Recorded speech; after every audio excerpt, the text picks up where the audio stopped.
తెలుగు నీతి కథలు. చిన్న పిచ్చుక చేసిన పెద్ద సహాయం. ఒక అందమైన గ్రామంలో కాలాకాకి, మహీపావురం, ఎర్రచిలుక, చిన్న పక్షి ఇవన్నీ కలిసి నివసిస్తూ ఉంటాయి.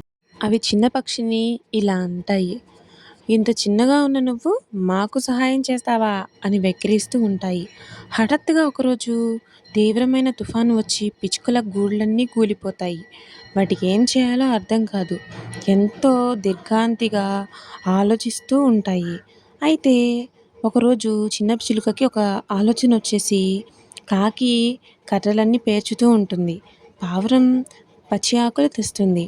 అట్లానే పిచ్చుక ఇవన్నీ కలిసి మంచిగా గూడు ఏర్పాటు చేసుకోవడం కోసం అన్నీ తెచ్చుకుంటాయి. అలా ఒక మంచి అందమైన గడ్డీలునైతే ప్రిపేర్ చేసుకుంటాయి. దాన్ని చూసి ఎంతో ఆనందంగా చూసుకుంటూ ఉంటాయి. అప్పుడు కాకి చిన్న చిలుకతో ఇలా అంటుంది, నన్ను క్షమించు, నేను నీ గురించి తప్పుగా మాట్లాడాను, నిన్ను తక్కువ చేసి మాట్లాడాను. కానీ ఈరోజు నీ ఆలోచన వల్లే మనమందరం ఒక మంచి ఇంటిని అయితే నిర్మించుకోగలిగాం అని అంటుంది.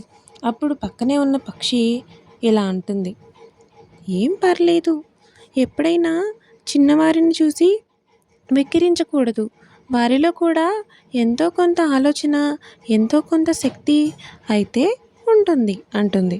అప్పుడు పక్కనే ఉన్న రామచిలుక, సరే సరే, అందరం కలిసి నివసిస్తున్నాం కదా, అందరం కలిసి గూడు నిర్మించుకున్నాం, ఇకపై ఇలాంటి గొడవలేమీ లేకుండా ఆనందంగా జీవిద్దాం అని చెప్పేసి అవన్నీ కలిసి తాము నిర్మించుకున్న గూళ్ళలో ఎంతో ఆనందంగా నివసిస్తూ ఉంటాయి.